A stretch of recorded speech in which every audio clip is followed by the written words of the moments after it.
is to engage the PES volunteers with PES history and the 5 PES pillars of the More Power to the Future vision.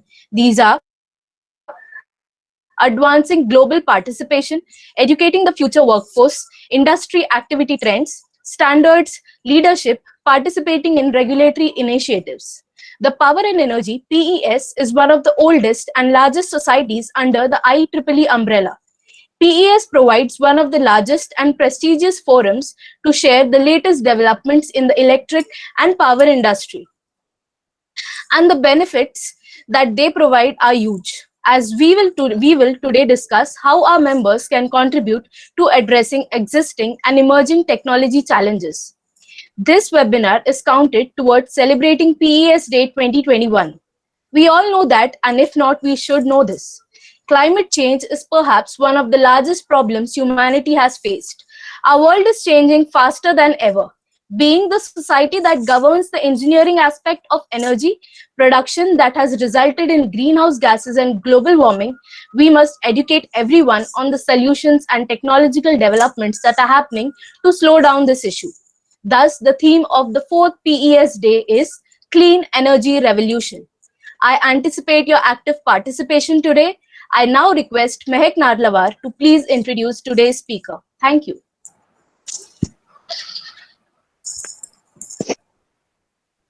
A very good afternoon, all.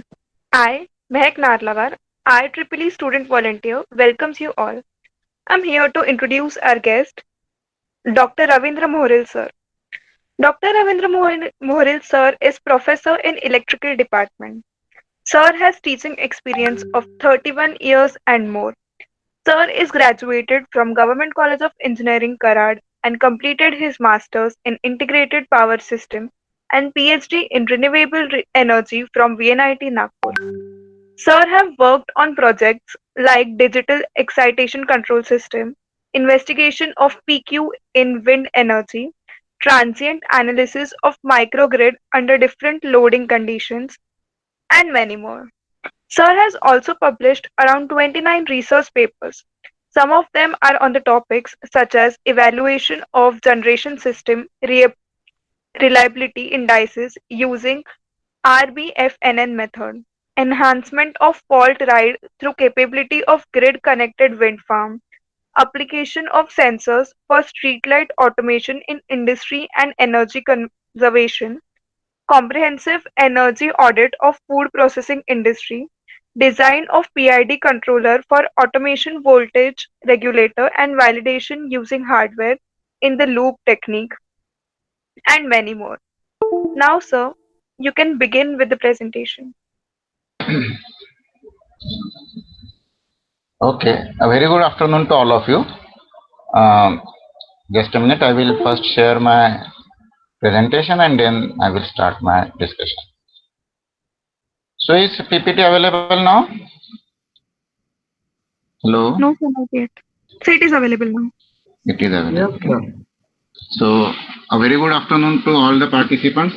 I thank Raunak, Tejasvi and Mac for coordinating this event, which is a Power and Energy Society celebration. And the theme for this year's celebration is Clean Energy Revolution. So with this theme, what we have discussion with the organizing team, and the topic what they have suggested is that is for our today's discussion. It is not that means it will not be a one-way traffic. It should be a two-way traffic. So definitely you can ask, you can stop me at any time and you can ask your queries, because many a times it may happen that at a later stage we forget what to ask. So I request all of you, those who are participating in this discussion, so I will call this as a discussion, and I'm sharing some of my experiences with you, and if you have any query, anything, so definitely you can ask for it. So basically this smart grid, or say smart grid, is a recent concept. Let us say clean energy and what how to deal with it. So basically I will want to go in history of these renewable energy sources. So in 1970s rather, we have the Gulf crisis, and because of that Gulf crisis we have lot much rise in the petroleum products prices because of the Gulf country war. And so that is the moment at which the all over the world a movement has started to opt for the solution, or say the replacement for the current petroleum products, and how we can go for the these new energy resources. And from that we have the beginning of this renewable energy rather. And then later on, gradually, so initially when this movement was started, the costing of these renewable energy sources was too high. So that part we will discuss at a later stage. So let us say I move to the next slide, that is the contents which we want to cover in this slide, or say in our discussion, is the first is the international and national energy scenario, then what the Paris Agreement which is in existence presently, and the Clean Energy Ministerial, what are the different generation resources available in India, then some smart grid introduction, new components which we want to use in the smart grid, how to go for this renewable energy integration, smart grid and plug electric vehicles, some quality and reliability issues of the smart grid, and conclusion and the references. So this is will be the flow of, so maybe a little bit here and there I may have changed the flow, so most probably, but it will be the like that only we will move. So I am now moving to the next slide. So is slide number 3 is available to you? Yes, sir, it was Yes. visible. Yeah. So now this slide is basically representing how the energy consumption is varying from 1990 to 2040. That means from last 20 years and next 20 years. That means uh, 30 years we will have this uh, variation in the this particular consumption. So here you can see the two different colors in the graph. One is blue and another is pink, or say brown. So organization, so these are two colors which are representing the OECD and non-OECD countries. What do you mean by this OECD countries? So it is a Organization for Economic Cooperation and Development, or rather in our general term, normally in our discussion we will call them as a developed countries. And the non-OECD countries are those who are developing, that means India, China. These will be the part of your this non-OECD countries, and your developed countries like US, France, German. So all these are the OECD countries. Now, if you look at the variation in the consumption, so the units what we are using here are the quadrillion British thermal units, and what this second statement is that 28% rise in the consumption from 2015 to 2040.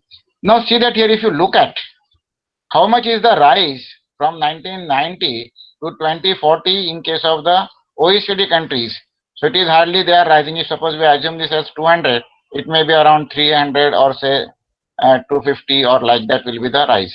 As compared to that, if you look at for this non-OECD countries, they have just around 100, or say 150 quadrillion British thermal unit. As compared to that, if you observe here, it may be around say 500 units or so. So that much is the rise for the non-OECD countries. Why we want to understand this particular thing is that when we go for the clean energy concept and how the different countries they have their opinions about that. So at that time, definitely this particular what we consumption pattern, those are very important to understand the further aspects of the different countries. So now I'm moving to the next slide. So here again, here the now slide 4 may be available to you. In this we have the continent wise we have the consumption pattern, and if you look at again, so all this data what I am representing here is from the World Energy Outlook 2017. So that World Energy Outlook is an international organization who is publishing in every decade. They will publish the energy scenario of the world, and as per that they are collecting the data in 2015 for this particular report, and that report was get published in 2017.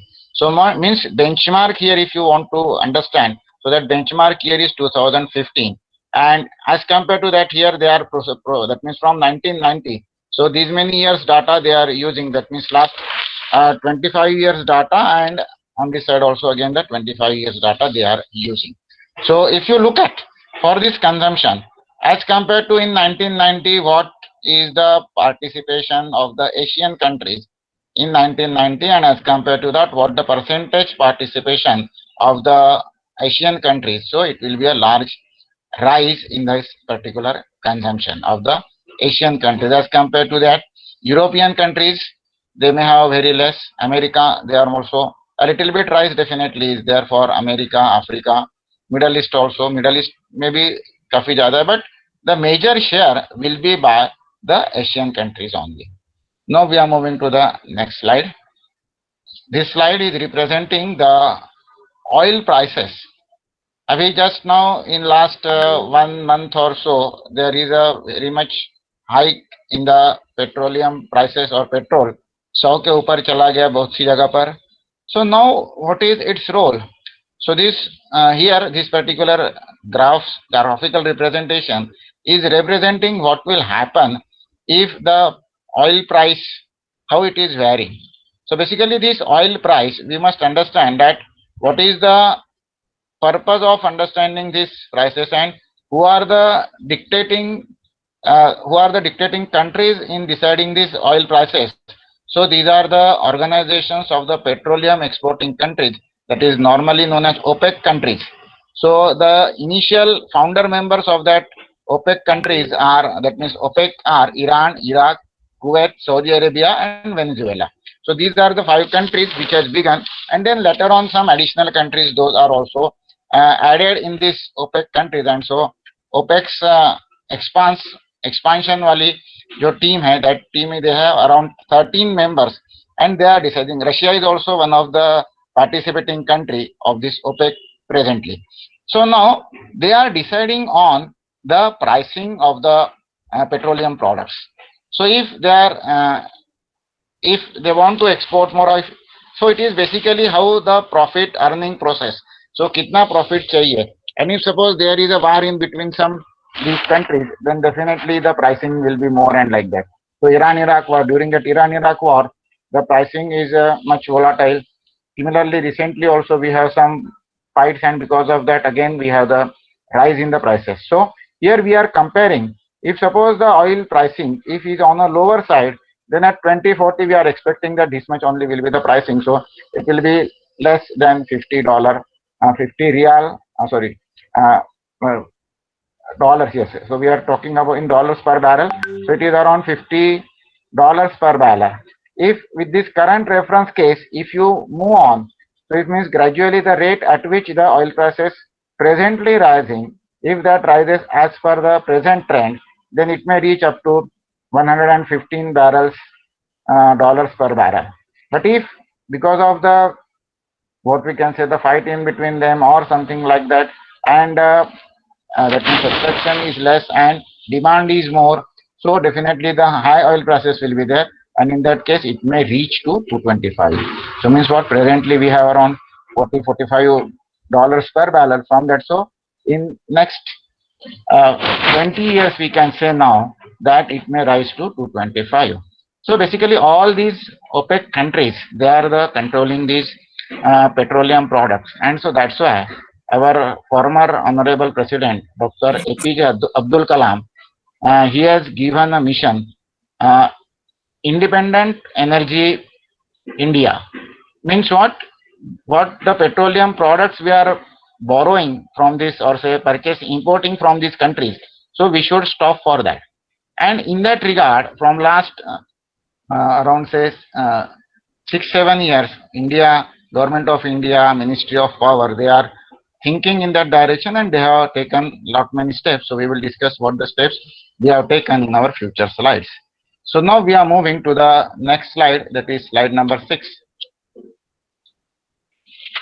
Is slide 6 available to you? Yes. Yes. Okay. So now this in this slide we are highlighting the Paris Agreement highlights. So this Paris Agreement, which was taken place in the city Paris few years back. So in that all the developed countries as well as the developing countries. So climate change, rise in the temperature, and this rise in the temperature will definitely affect all the countries. You may have, that means if you go in much details, definitely you will understand that what is the purpose, and so for that purpose this Paris agreement was done. So what are the highlights of that? So countries submitted intended nationally determined contributions, that is normally known as INDCs, uh, submitted before the December 2015 Paris meeting. So this meeting was held in December 2015, means what around say 5 years has gone, and this meeting. So recently you may, that means few months back, former President of America, Dr. Donald Trump, he has mentioned that we will not follow this Paris Agreement. But now the current President, Joe Biden, he has again assured the world that they will go with this Paris Agreement. So there are some issues with that. So after in the question answer session, I may answer some of the questions in this regard. So what this? So every country has to independently given what they want to contribute to maintain the temperature, or say to that climate change. So to stop that climate change, every country has submitted their proposal before this December 2015 meeting. Then most of the countries after that, most of them they have targeted. So they have taken around say 10 years of the, that means starting of the activity, and to see the result of that definitely it takes some time. And so for that purpose most of the countries they have selected 10 to 15 years of the time for getting the results of what the activities they are going to conduct. So this agreement was open for signature on the Earth Day, that is 22nd April 2016. So the meeting was held on December 2015, and the agreement was signed by most of the countries on this Earth Day, which is 22nd April 2016. So this agreement will enter into force after 55 countries that account for at least 55% of the global emission have ratified. That means more than 50% was the criteria कि भाई जो countries pollution में involved है, out of that 55 countries which are contributing around 55%, those are to be the members for this, and they should sign this particular accord, and they should take the corrective action. So countries agreed to a 5 yearly global stock taking. So means what, 2023 means 2018. So though the this particular agreement was signed in 2016, but the first stock, that means whatever are the changes, so implementation of those changes and its results. So first 5 yearly is to be checked in 2023. Then the countries agreed to additional transparency and reporting requirements. So as per this particular agreement, every country, so बहुत बार ये जो exchange of information when we are doing, so in that exchange of information, some of the countries they are very clear and transparent, but some of the countries they may hide some of the data regarding the pollutions, and so because of that it is expected that most of the countries should follow this transparency and the reporting requirements. Now we will move to the next slide, that is slide number 7. So this is a very very important slide. That slide is slide number 7 is visible. Slide number Yes, 7 sir. is Yes. visible. Yes, okay. So basically this may not be much क्योंकि थोड़ी slide बड़ी है and font size छोटा है. So let understand what is this. So now we have around say 2015. So this is what we are calling as the historical emission. Before this Paris Agreement, we have a Kyoto Protocol. In books you may have read this. Those who are relating with the energy books, so they may have read that Kyoto Protocol, which is in Japan. So that Kyoto Protocol was the earlier one, and now we are all following this Paris Agreement. So before that means around 2010, what the information is collected. So that is what is known as a pre-INDC scenarios with constant policy after 2020. So ये जो variation है, so that variation is there. Then we have the, if suppose with that rise, if suppose we have the rise, then that rise may be at 2030 we may reach up to this position. So least cost mitigation scenarios to stay below 2 degrees centigrade with greater than 66% likelihood of starting. So means what is our aim? So it is expected that at 2020 and at 2021, at all the places, the temperature will rise by 2 degree. Average temperature जो है अभी अगर आपके city का temperature average में 23 degree centigrade है, that becomes equal to 25, or if it is 35, 36, then it will equal to average 38 like that. And during the summer season, definitely we have to, that means that will be more hazardous for our country, because we are in the, that means summer is very tough in our country. So because of that we want to take care, and so correspondingly this is representing the various ways. And so correspondingly, if suppose we are doing the actions, what these actions will help, so that is represented here. And so pre-INDC scenarios coordinated, then the, if suppose it is got delayed, then what will happen? So corresponding, so ये सबसे ऊपर वाला है, if it is got, that means if we are not able to start our activities by 2030, then it may rise up to this point, and then after 2030 it will start declining. But if suppose we started immediately, then we will follow this particular path, and then we may have the balancing. If suppose we start our activities by 2020, so this will be the path. And here the, what is the result? So in 2025, so if suppose we are considering at 2025, what will be the process? So at INDC, this much will be the drop in voltage. Sorry, drop in, not voltage, drop in temperature we can say, and these are the scenarios. So remaining reduction for, so reduction due to INDC. So this much is the reduction due to the INDC activities what we are conducting. Then in 2030, so if in 2030 it will be there, it will be start from this, and it will be, क्योंकि ये जो position है, ये position को match किया गया, ये यहाँ के लिए ये वाली जो पोजीशन है 2020 की, this is get matched, and so from this point we will reduce it. यहाँ पर आपका टेम्परेचर ऑलरेडी राइज हो चुका है, because you have started the activity late, and so because of that here the effect you are, what you are getting will be lower one, though the effect may be more on this side. So यहाँ से अगर आप देखोगे तो बाद में, so 2050 के बाद में you may have the better benefit, but till that time most of the damages were happen, and so because of that it is for the countries to explore these particular activities at a faster rate. So that is what is the indication of this particular graph. So this graph I have taken from this UNFCCC Secretariat Synthesis Report. So I have given a reference of this also, जहाँ से मैंने ये slide दिया है. So I have referred this slide at the end also. So now we will move to the next slide. So slide number 8 is available now. Yes, sir. Yes, sir. Yes. Okay. So now I am not talking about other countries. I will talk about our country only, that is India. So what the presently we have the total emission of these greenhouse gases. So here you may look at. So major contribution is by CO2. Then next is CH4. Then it is N2O, and this flue gases and all things. So these flue gases which are normally from the thermal power plants and the other industry, so they are contributing less. So major contribution is by CO2.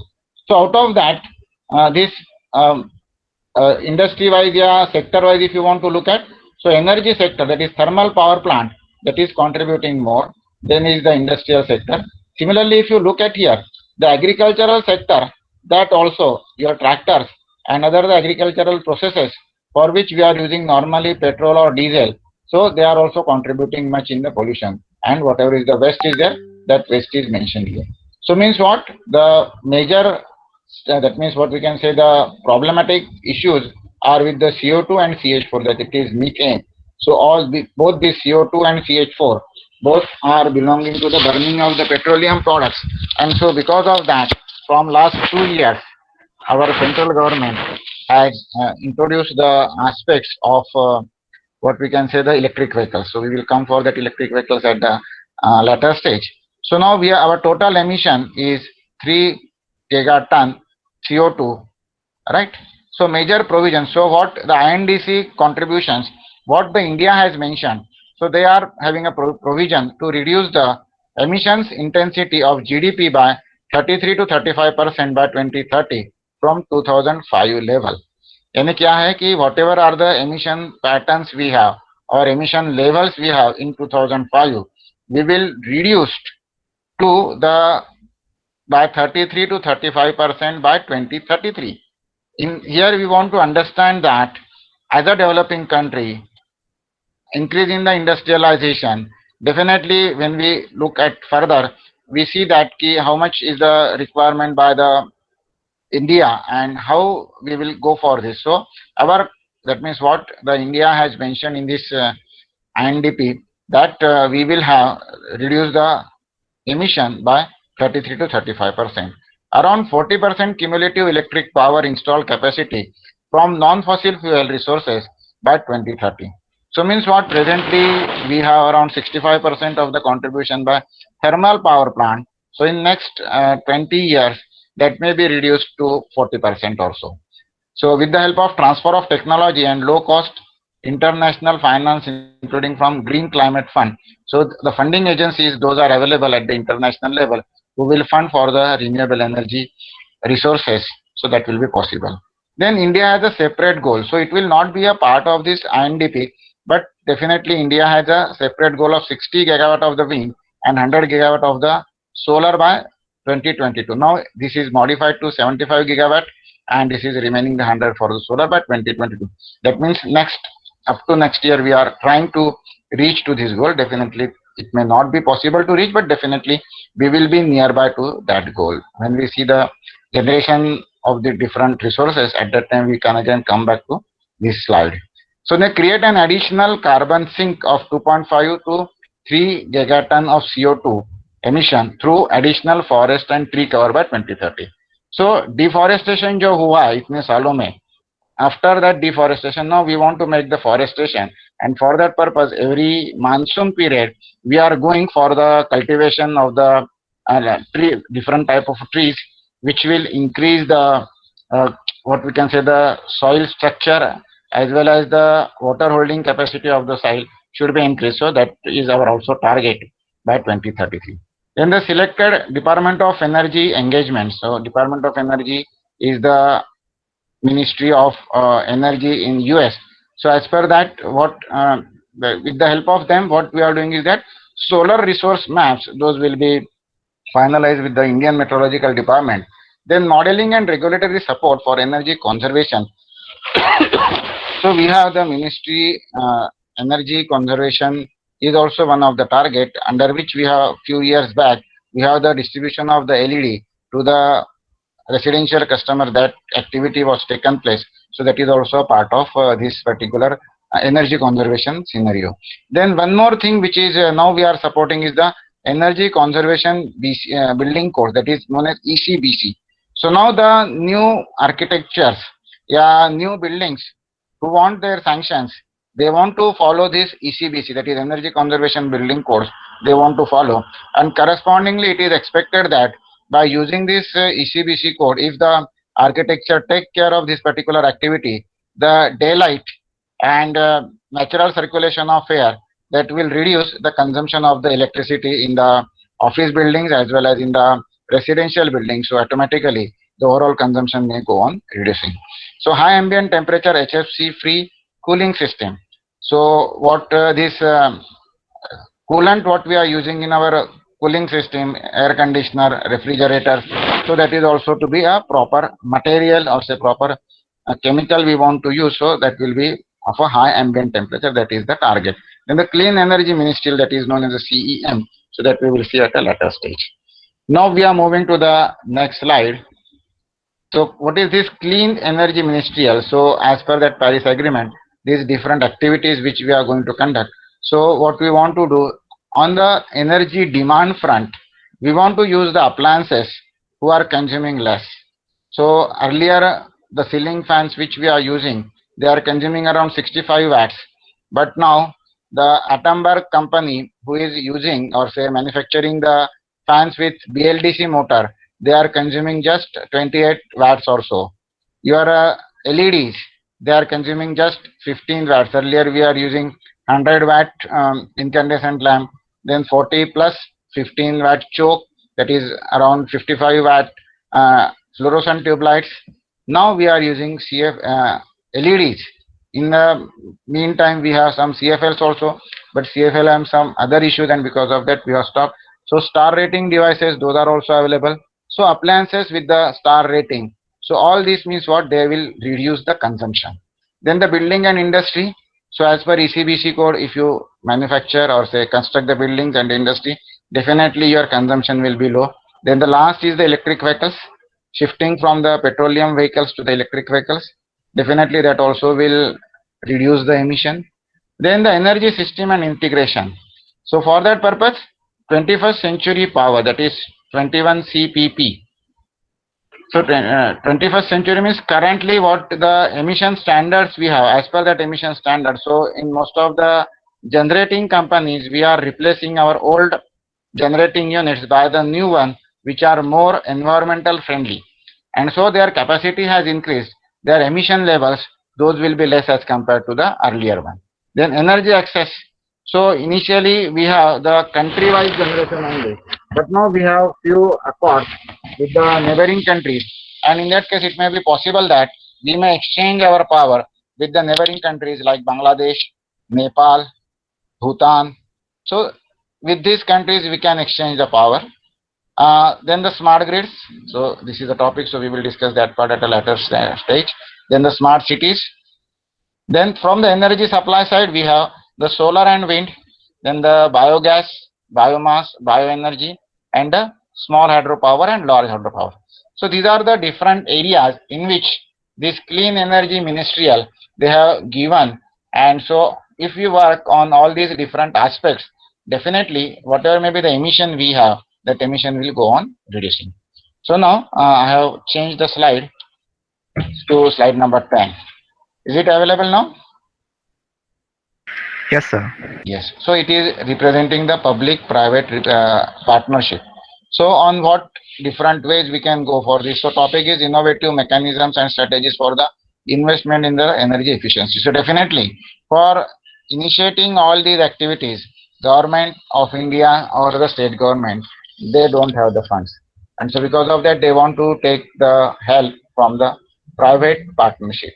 So definitely whenever a private organization, public, they will uh, participate, definitely they want some returns from that. And so correspondingly different topics of the different areas are identified. So here these are the different ways in which we can the public private partnership can be possible. So we will move to the next slide now.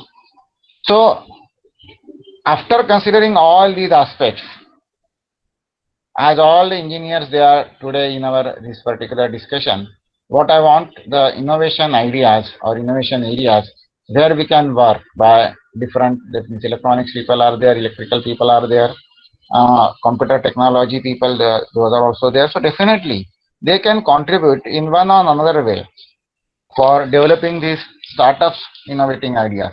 So low carbon supply. So what the fuel you are using, so if it is emitting the low carbon, those are to be preferred. Then how to increase on the efficiency of the existing devices, or how the new devices can be manufactured so that they will consume less. Then the access, so communication access, those will be required. Then the system integration. So now presently we have in the earlier days we have the vertical distribution, and what the different types of integrations we want to now work out, so that we will see now. Then the digital energy means what the sorry, yes. So this digital energy is nothing but the communication, or say the way in which, though gradually we are moving our MSc DCL, because most of you are from Nagpur, so they know that for Nagpur, the Maharashtra State Electricity Distribution Company Limited, they are supplying electricity. So now they have some digital energy form, energy meters, prepaid energy meters. Those may be a reality in next few years or so.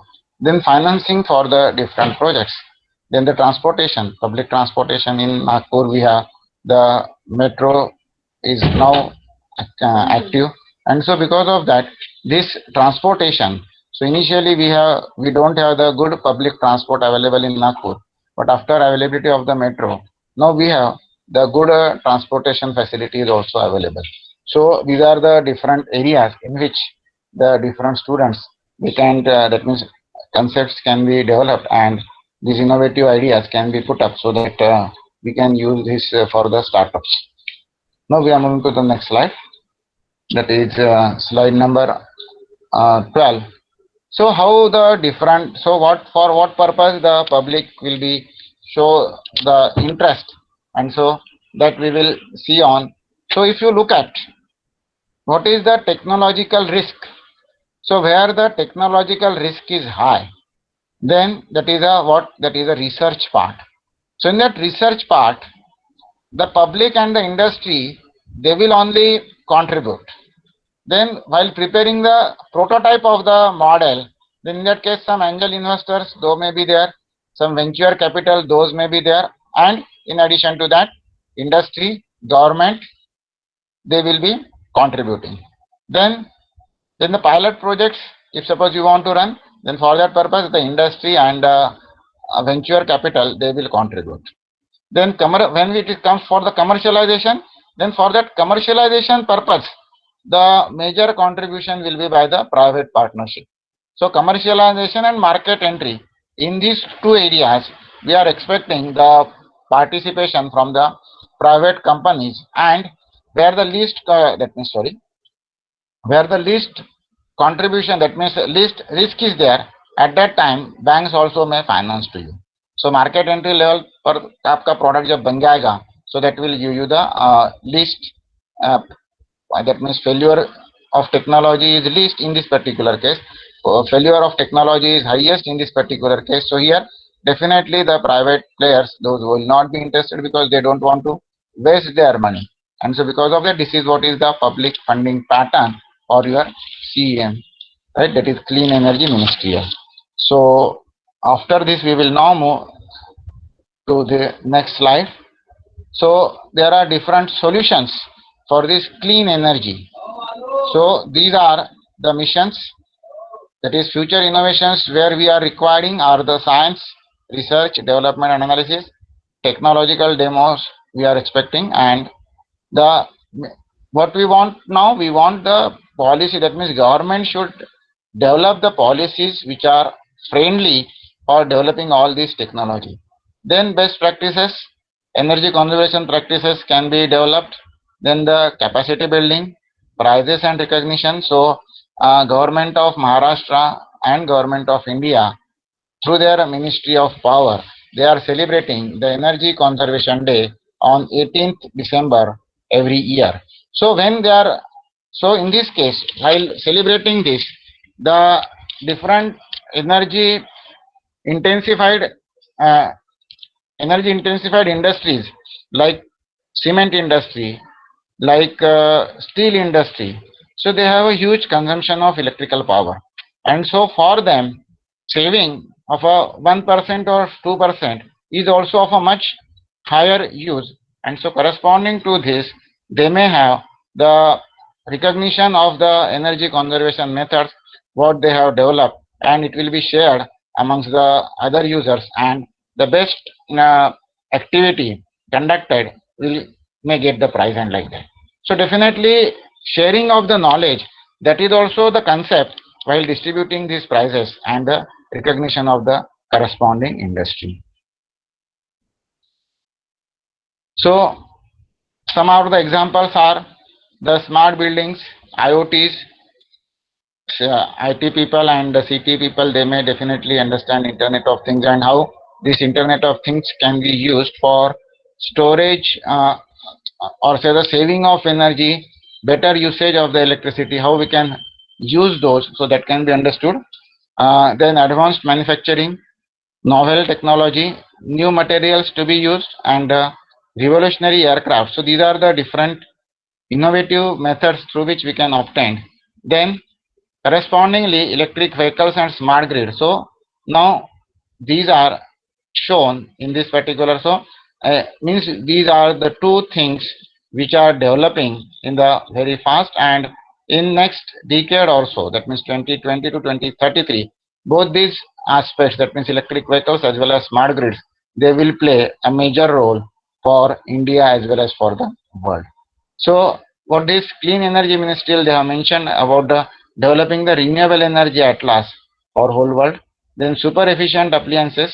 So presently we are only talking about the efficient appliances, but now we want the super efficient appliances with a better technology of manufacturing, better material usage.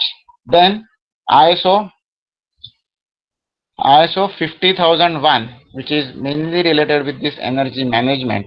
So that is to be developed, and so correspondingly that do's and do nots, those will be developed by the at the international level, and then it will be followed by the other countries.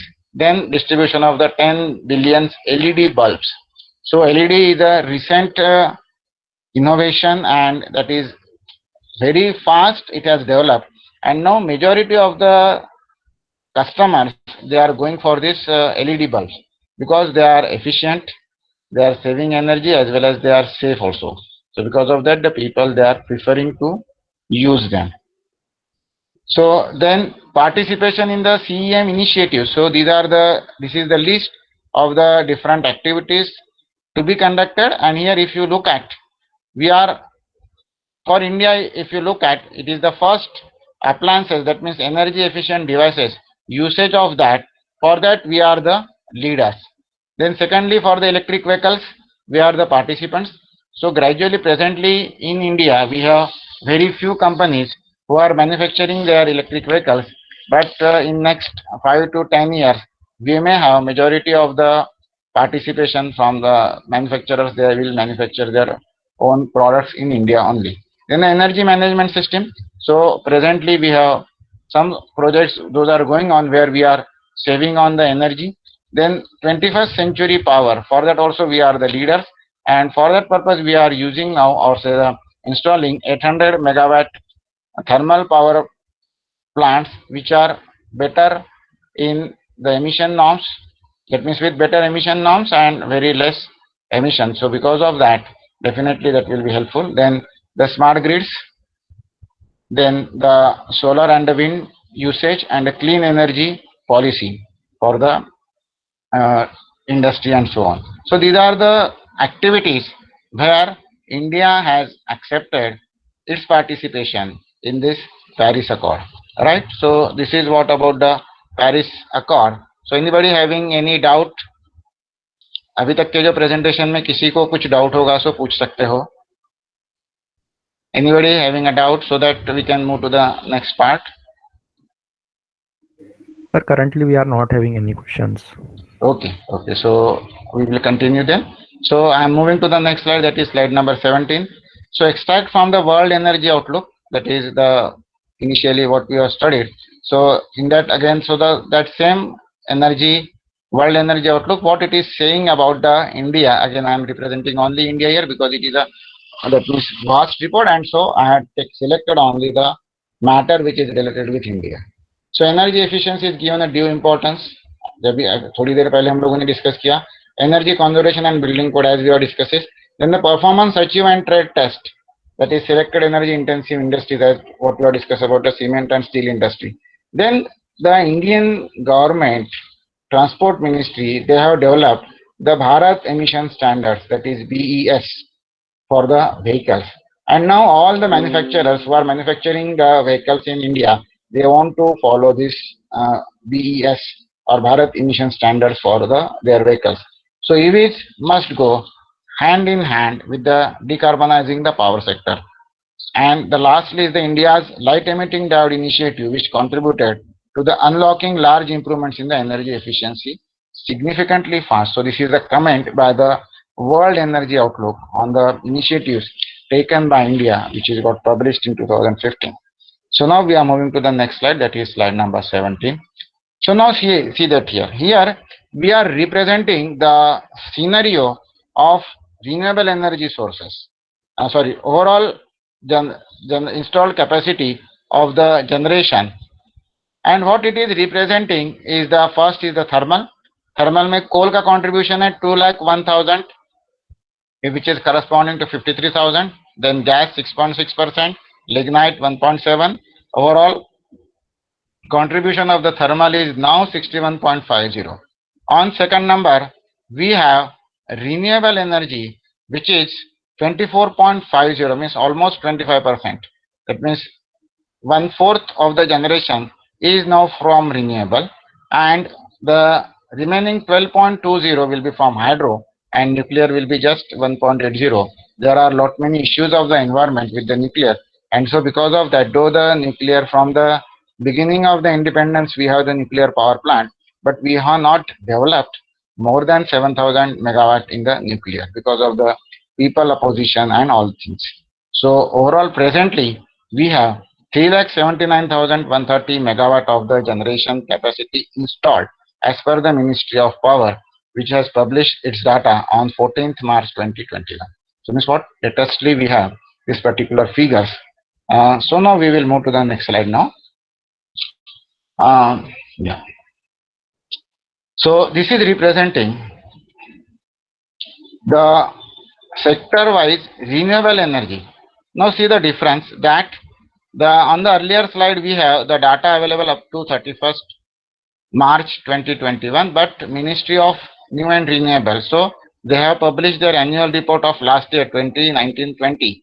So उसमें जो data है, so these two data they may be variable. That means a little bit variation is there. Here the if you look at the Ministry of Power data, that data is representing 91,154 from the renewable. But if you look at here, it will not be that much.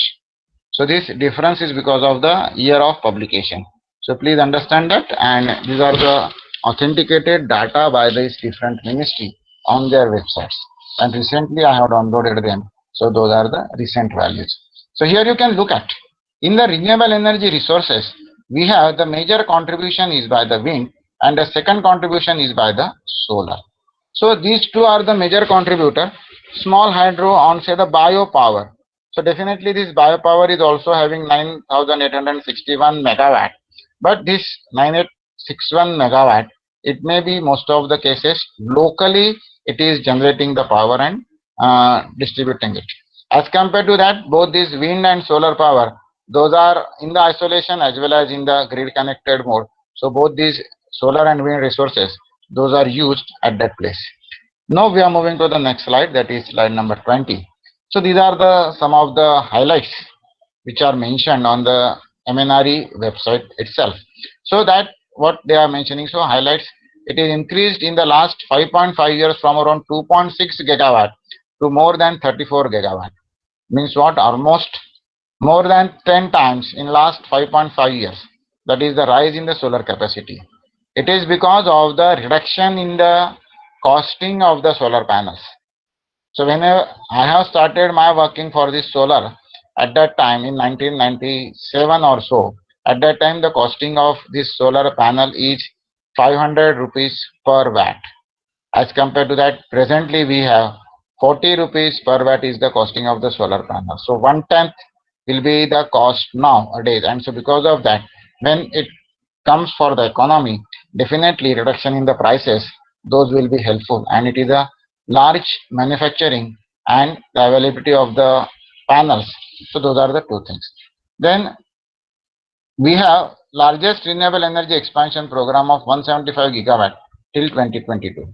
Now we are just 91,000 megawatt, and from that we want 91 gigawatt, and from that we want to move to 175. That means almost we want to double our capacity to in just a 1 year. 2022 we are presently at 2021. March 21 का data मैंने अभी आपको बताया, and we have this. So definitely we may not reach to 175, but what the plans we have, definitely we may reach up to 130, 140 gigawatt. That may be possible. Then renewable energy has a share 24.5%, just now we have checked. Then the generation capacity in the country is 368.9 gigawatt. India is now the 5th global country for this renewable energy position for all our installed generation capacity. Solar power tariff has reduced to more than 75%. So now the lowest solar power tariff is in the range of 2.5 rupees per kilowatt hour, that means per unit. So earlier days, it may be around 25 rupees per unit. At that time, the conventional thermal power plant unit is available at 3.5.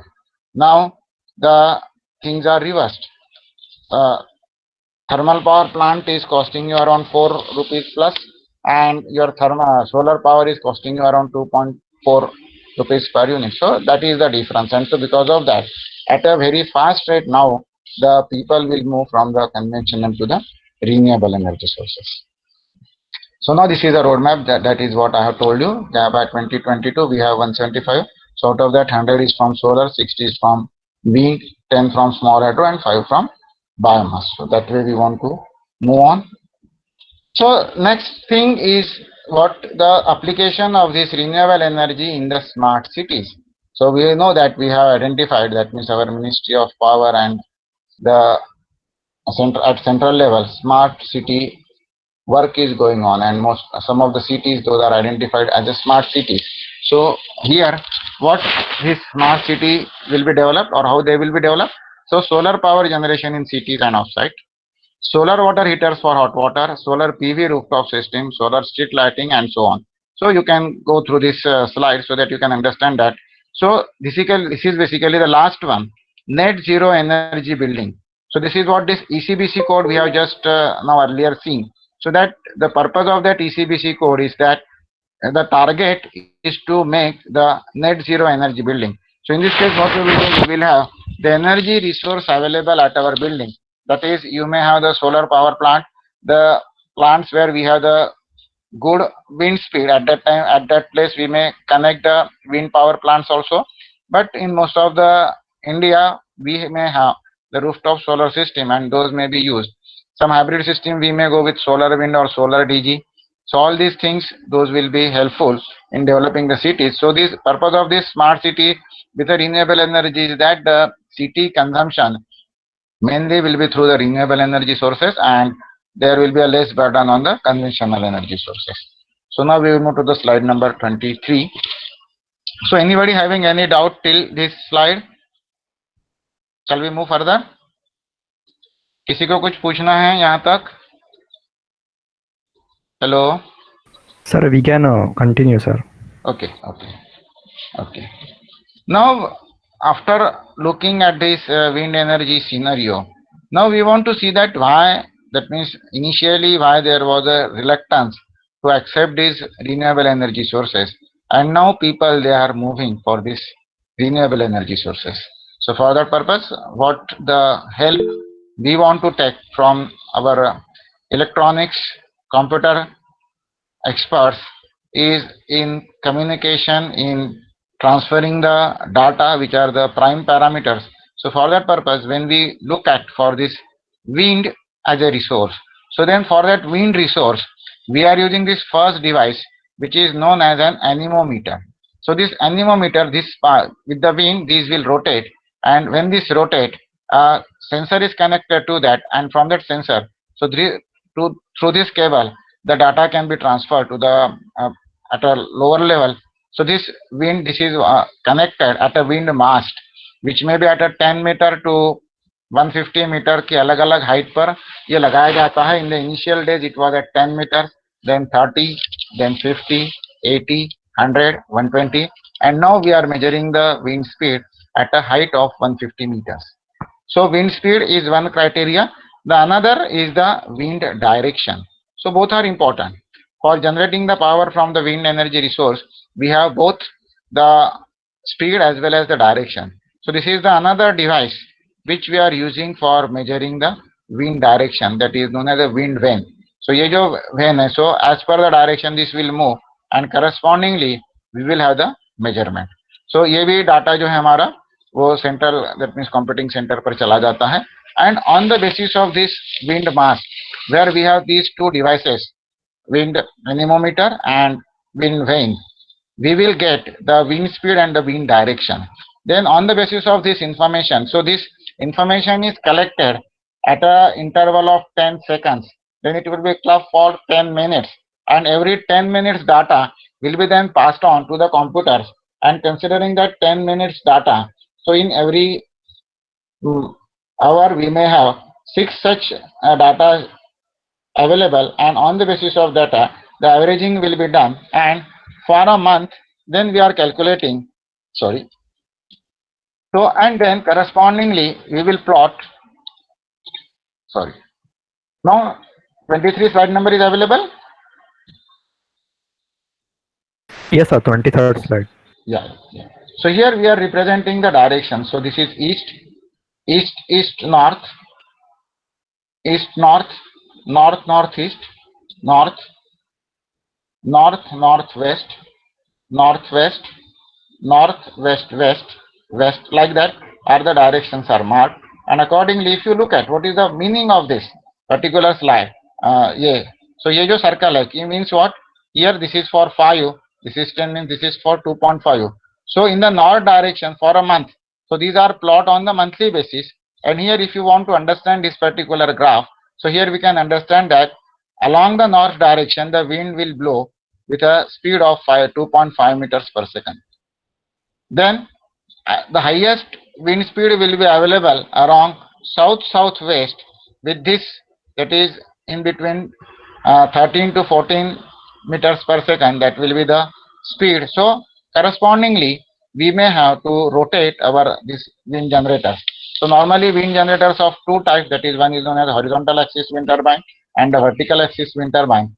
So we may not discuss that much part, but only thing is that if the horizontal axis wind turbine is to be used, then we want to bring that wind generator along the direction, that means the wind blade and the direction of the wind, they should have an angle of 90 degrees with one another. Then and then only we will be in a position to extract maximum amount of power. So correspondingly then using these different wind speed and wind direction. So now on the next slide we may have the variation. So here we are representing the variation at this particular site Chakawadi, where I have done my experimentation. So for that slide or say for that site we have the winter variation. So if you observe, the pattern is remaining the same for the winter months, which are normally taken as October, November, December and January. So for these months we may observe, so ये एक जो data है उसको छोड़ दो, ताकि for the remaining period you have the typical pattern which indicates that you have the maximum wind speed during the daytime at 10 to 12 or so, and you have the minimum wind speed during the evening hours, say from this 4 to 8 or 4 to 9, like that. So this is the pattern for the wind. If you look at, now see that here it is starting from just, that means the minimum wind speed we are getting here is around 11 or 12 as compared to that, and the maximum we are getting here is around 25 or so. As compared to this winter, if you look at for the next season summer, the pattern has changed. Now the wind speed is available during the evening hours maximum, and during the remaining period we have the low wind speed. And again here it is starting from, it means what the minimum we are getting here is 10 and the highest we are getting is around 24, 25. So here the earlier in case of the winter we have the what we can say the morning hours during which we are getting the good wind speed. During summer season we are getting, during the evening hours we are getting the good wind speed.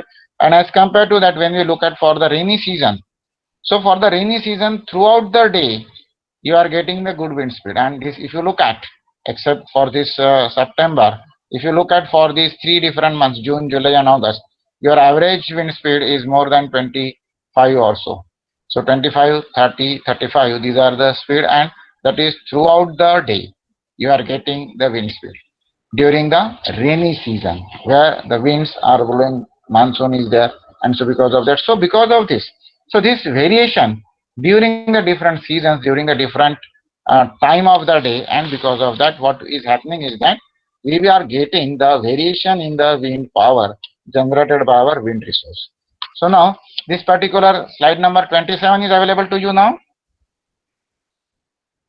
Slide 27. Yes, sir. Yes, sir. Yes. 27. So now see that here we can have that power curve. So up to 2.5. So here it is mentioned that cut in wind speed is 3.5.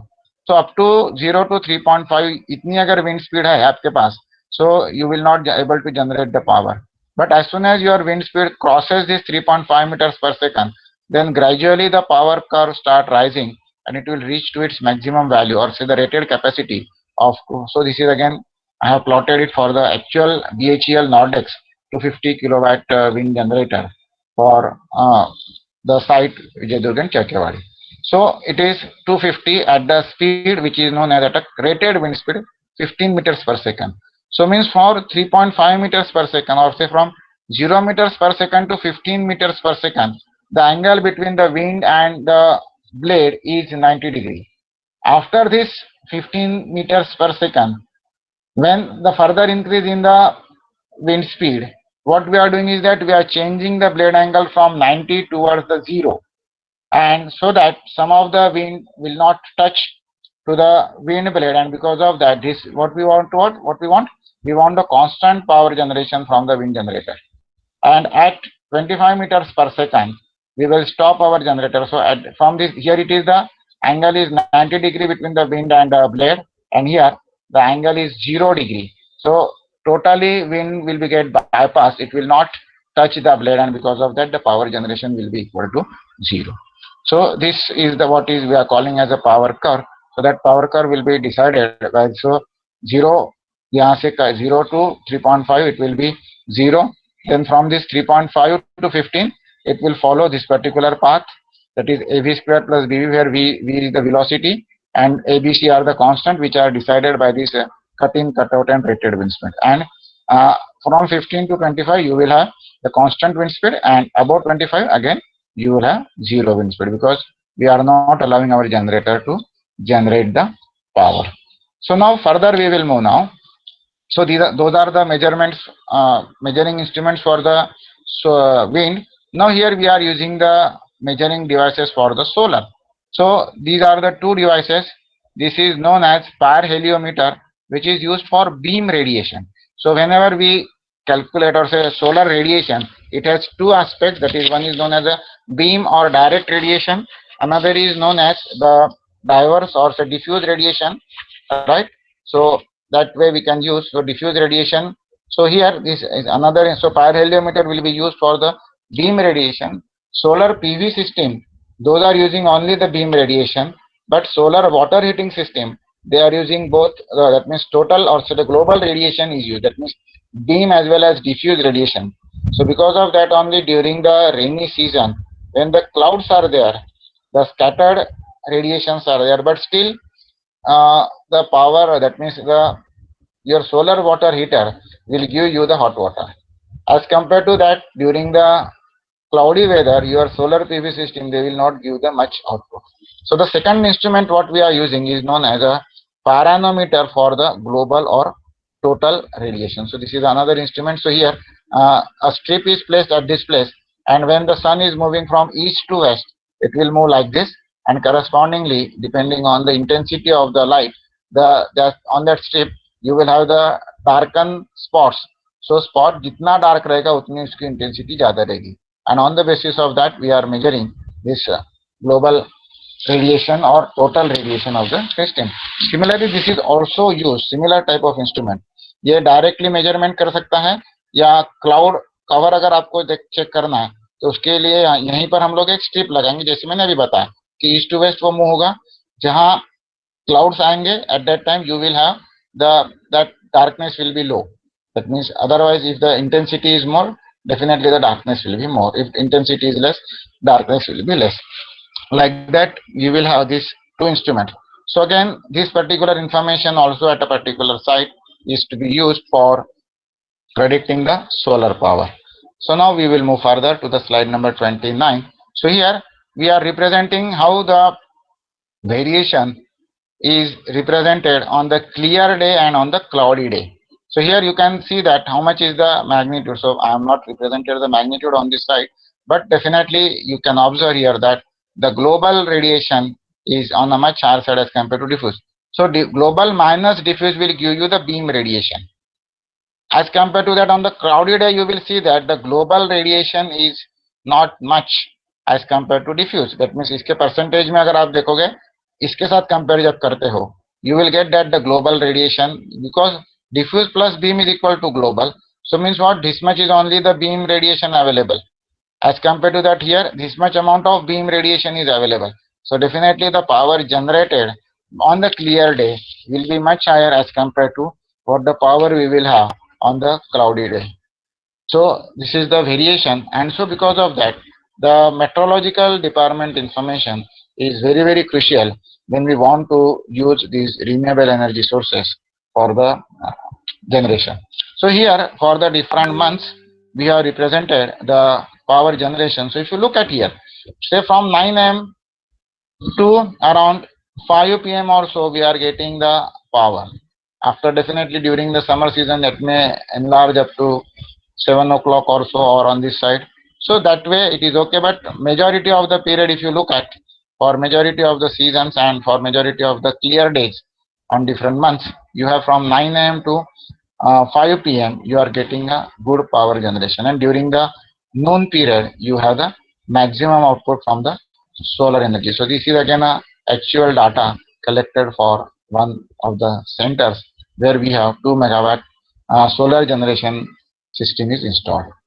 So now this is the way in which this is variable on a single from the same plant. If assuming that on a clear day, so this green line is indicating the expected power energy generation on a clear sky, and for 1 to 30 days we have represented the variation available in the overall day. So here you can observe that on some days it may be less than that, on this day this will be the minimum, and on this day this is the maximum. So means what, because of the different regions, it may be possible that for different days you may have the variation in the solar power also during the different days throughout the month. Now we will move to the next slide, that is uh, so now we are seeing the concept of the clean energy. What is the mandates given at a national level, at international level for generation? Then we are seeing the variation in the solar as well as wind, and now we are coming for the last section, which is an important one, and which is a major one for our discussion, that is the smart grid. So in the smart grid, this is what I have represented is the conceptual model. So our conventional generation jo hai, so for that purpose the Electricity Act 2003, which is very important, and before that we have a vertical system. That vertical system is known as generation, transmission, distribution and customer. So there are no choices. But now after this Electricity Act 2003, we have the authority, that means your customer can purchase the power from any generating company and so on. And because of this particular Electricity Act 2003 and further developments, three more operators, those are get introduced in this conventional grid. That is what now we are calling as a smart grid. So the first operator, which was earlier also there, that is the operations. So the load dispatch center, that is looking after these operations, and in addition to these operations, now we have one more player, that is the markets, and another is the service provider.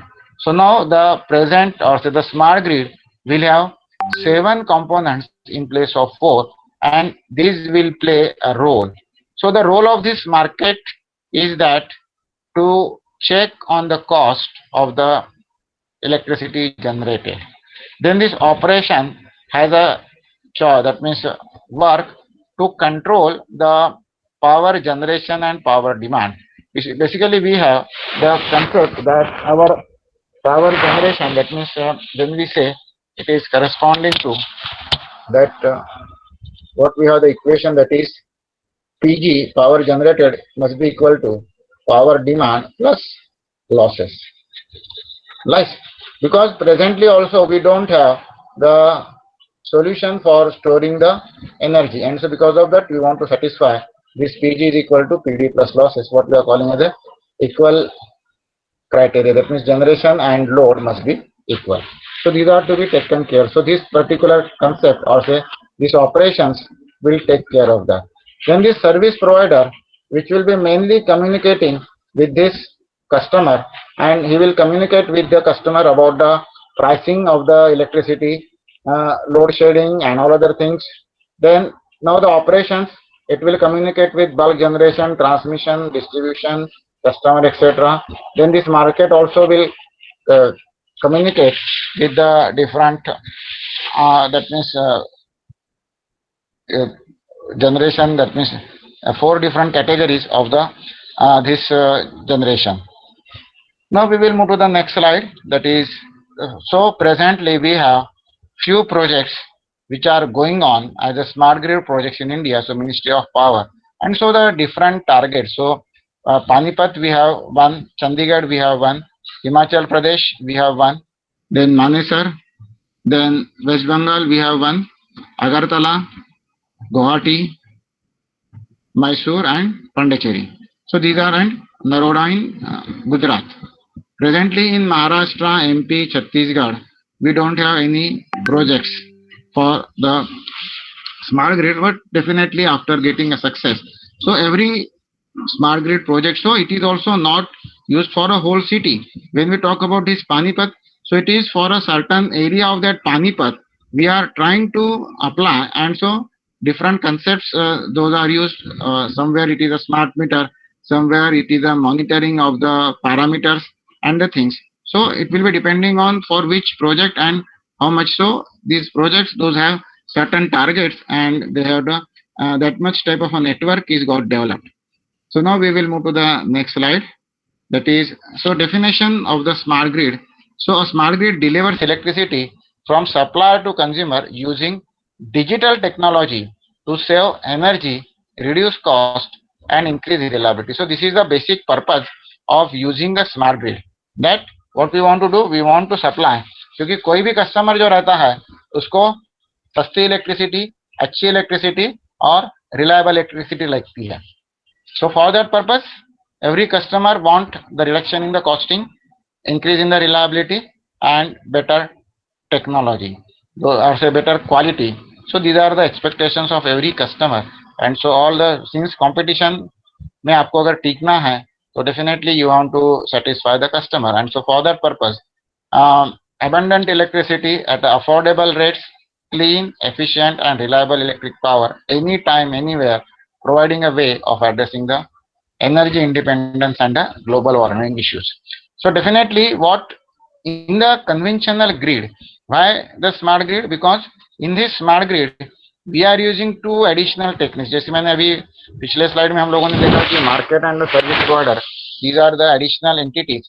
Similarly, the communication in the earlier system or say the conventional grid, we have the one-way communication. But now in the smart grid, we have the two-way communication. So we will now compare the two different, that means architecture of the. So here we are representing the energy management system is located at the center. On this side, we have the thermal power plant, nuclear power plant, geothermal energy. Then we have some solar power plants. They are located here. Then energy storage. अगर use कर रहे हो तो that energy storage may be used. Then near to the seashore you may have the wind power plants. Then hydropower generation may be there because of this storage of water here. On this side again also the wind power plants are there, and your majority of the load it is restricted in this area. And so because of that, from all these different resources, the energy is coming to this area. So these are the residential buildings are there. Some, so these are the, this what the wind farms here on this side we are representing. These are known as the offshore wind farms. And so from this offshore wind farms, we want to bring the power to the onshore by using the underground cables. So MVDC, medium voltage DC transmission lines, those are used for this transmission. Then we have the cities and offices and industries, those are there. Then what you see here we are using are the smart houses, electric vehicles we are also using here, and so on. So what we want to contribute, what will be the role of this energy management system is that what they will do depending on the generation from these different resources. So these are all the rooftop systems. So then you have these different wind power, offshore, onshore wind farms, offshore wind farms, solar PV plants. So all these devices or all these energy resources, they will generate their power. Renewable energy sources, as depending on the climate or depending on the weather conditions, their power generation will vary. And so correspondingly, what is the aim of this energy management system is that on the knowing the capacity of this wind energy, different renewable energy sources, the remaining amount of power should be generated from this conventional energy sources like thermal power plant and the nuclear power plant, or for that matter, this large hydropower plant. And then correspondingly, then the total balance between the PG is equal to PD plus losses that should be satisfied so that we can have the better. So maximum extraction of the power from the renewable energy sources, that is the aim, and for that purpose the communication is a major aspect. That means measuring the different parameters. So normally for that purpose we are using, or say, let us say we will see first the conventional and smart grid concept. Then we will move the architecture. So hierarchical or vertical structure is there. Unbundle and distribution structure. So in case of the smart grid, we may have the renewable energy sources, as just now we have seen on the previous slide, that the individual home also can generate their own power. In the conventional grid, individual home is not permitted to generate the power. In that case, they have to purchase the power from the distribution company only. Then consumer participation. So in the conventional grid, non participative and uninform, उसको मालूम ही नहीं रहता कि मेरे यहाँ का load shedding कब हो रहा है या पावर कब जा रही है. As compare to that, in case of the smart grid, he will get an intimation through mobile phone, through SMS. Similarly, in the advanced smart grid, you may have the costing of the electricity currently at what rate they are charging. That may also be informed to the customer. So that way, so non-participative in case of the conventional, and in smart grid, consumer can participate. Similarly, if you go for the during the peak period condition, it may be possible that sufficient generation is not available. Then in that case, we want to reduce the consumption, and so for that purpose, these consumers can participate. They can switch off their unwanted electrical appliances, and by that they can reduce on the demand. So that way the participation is expected from the consumer. Then the storage, central generation and dominance. So because of that, the conventional sources they are used in the conventional power grid. So because of that, no storage. But as in case of the smart grid, we have the renewable energy sources, and so correspondingly, we may store the energy in the batteries in a small amount, and that can be utilized. So plug and play features can be used for the electric vehicles and so on. Then power quality. Definitely, as we are measuring all the parameters and we are doing the online analysis of that, definitely we will have the better power quality in the smart grid as compared to the conventional. Then limited focus is there on the customer requirement as compared to that, better market and better services for the customer in smart grid. Then asset optimization. So here in case of the smart grid, we are using the data through the different resources, power demand by the different consumers, and on the basis of that we will do the proper distribution of the resources, and by that we can have the better performance of the grid. Then self-healing, as the communication is there, different parameters those what we are communicating. So because of that, the time required for identification of the fault has much reduced in case of the smart grid as compared to the conventional grid. So these are the some of the points of the comparison between the conventional grid and the smart grid. So these are the different stakeholders of the smart grid, that is the utilities, that is the generating transmission companies, those are there. Then the policymakers, who are the government organizations who are making the policy. So those policy which they are making, those should be convenient for the development of the smart grid. So that is their responsibility. Then the technology provider. So different companies like Siemens, Fluke, etc. Those who are providing the technology for development of this smart grid.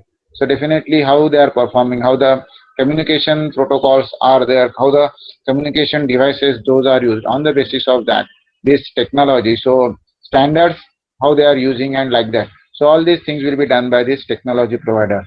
Then the researchers, basically the faculty who are doing the research in this particular area. So they may give the suggestion for the current problems, and so those then will technology will be developed, and that will be then prototype will be prepared. Then the some small things will be then manufactured, and then the larger. So that way also we can use or take help of these researchers. Then the consumer, who is the, that means the main receiver of the energy and who is the backbone, और से जिसकी wish की वजह से आपके consumer अगर खुश है तो आपको अच्छे प्रॉफिट्स हो सकते हैं. And so because of that we want to satisfy our consumer, so that is the aim of now the most of the distribution company. So these are the different measures which performance measures which we want to use for analyzing the smart grid.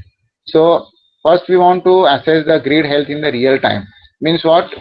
So grid is classified for the health as a normal, alert, emergency, like that. Emergency and total failure. Sir, Huh? sir, sorry to disturb, but actually to participants we had said that it would be of around 1 hour. Okay, okay. So They are asking, I mean, how much more time to uh, take. okay, okay. So I will just hurriedly I will go to the remaining slides, right? Okay, sir, no issue. Just take 5 minutes more. Sure, sure. Okay, okay. So now these are the different measures which we are assuming. So predictive behavior and anticipation, ki bhai how much amount of power can be generated from the renewable energy sources, that is to be identified. Then provide self-correction, reconfiguration and restoration. So basically whatever is the data we are collecting, so that data is to be used for this analysis purpose. So for that purpose we are using the intelligent devices, then different communication protocols we are using, and the smart communication devices are to be used. So this is basically the smart information. So home area network where we are using the smart meters. Then we have the uh, dominated say smart routers, those are used. Then all this communication will be done through the smart meters to the utility, and so this central processing center, they will analyze on the demand and the supply gap, and correspondingly they will give the instruction. So this is what is the future grid. So presently earlier we have the grid, then we have the intelligent grid where we are using the SCADA systems and all like that. Then we have the smart grid, uska further जो है digital grid, and lastly will be the neural grid. So this neural grid or say the digital grid, they will use the sensors, communication network, data analysis, whatever is the data is collected that is to be analyzed. Then interoperability between the different stations, those are to be ensured. Then the cyber security, which is a major aim of the computer technology people. Then the prosumer, producer and consumer. That combination is known as prosumer. The rooftop solar system, they are using the electric, that means they are consuming the electricity, also they are producing the electricity. So the rooftop solar consumer is known as prosumer. So prosumer engagement, how it is contributing, so that will be there, and models. So this way, so this is a representation how the grid will be. So market, distributor, operator, service provider, then the thermal storage, building, commercial. So all these things, industrial का contribution क्या रहेगा, home area का क्या रहेगा, buildings and commercial का क्या रहेगा. So that is represented here. And now these are the basic conclusions for our discussion. To control rise in temperature, world has to shift from the for the renewable energy. To extract maximum power from the renewable energy source, dynamic data from the meteorological department is expected, and a fast algorithm for fast analysis is expected. And use of communication network, real-time monitoring, and online controls will help for the better performance of the grid. So these are the references which I have used for my presentation, and thank you very much for the patient hearing. So thanks all. Thank you, sir. Thank you. Sir, So we any have, question? yes, sir, one question we are having. Yeah. Before that, Mac, can you begin with vote of thanks? Yes.